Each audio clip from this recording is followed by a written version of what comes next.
আমাদের এমপিওর ঘোষণা দিয়ে আমাদের ঘরের চাল ঘরে ফিরিয়ে দিয়ে তা না হইলে বাংলাদেশে আবারও চুলাই অভ্যর্থন ঘটবে। ঠিক আছে কিনা? আমি এই প্রতিষ্ঠানে নন এমপিও শব্দ বুঝতাম না, আমি এমপিও বুঝতাম না। আমি ঢাকাতে একটা বেসরকারি ভালো চাকরি করতাম, কিন্তু দুঃখের বিষয় 2006 সালে যখন আমার ভাই আমাকে বলল আমি প্রতিষ্ঠানে চাকরি করি, আমি এই প্রতিষ্ঠানের সুপার, এই প্রতিষ্ঠানে তোকে আমি ঢুকাবো, আমি সেদিন বলেছিলাম আমি প্রতিষ্ঠানে চাকরি করব না।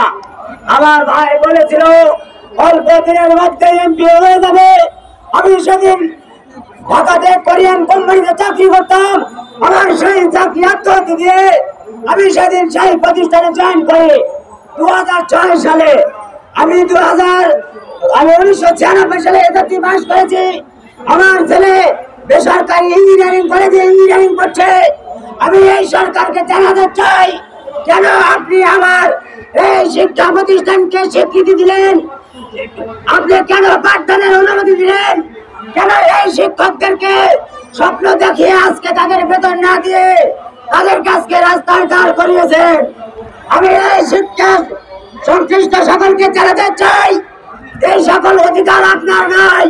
আমার জীবন যৌবন কেড়ে নিয়েছেন, এই সকল চুল পাকা দাড়ি পাকা লোকদের জীবন যৌবন কেড়ে নিয়েছেন, এই অধিকার আপনাকে কেউ দেয় নাই।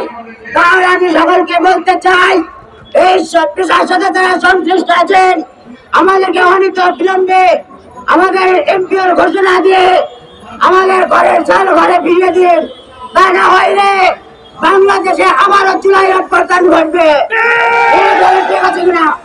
সংগ্রামী ছেলেরা, আমি আমার কথা না বলিয়ে আপনাদের সুস্বাস্থ্য এবং দীর্ঘায়ু কামনা করে আমার কথা শেষ করছি।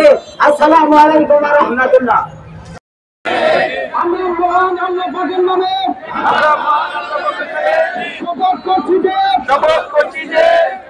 আমাদের নন এমপিও প্রতিষ্ঠান, ঘোষণা না আসা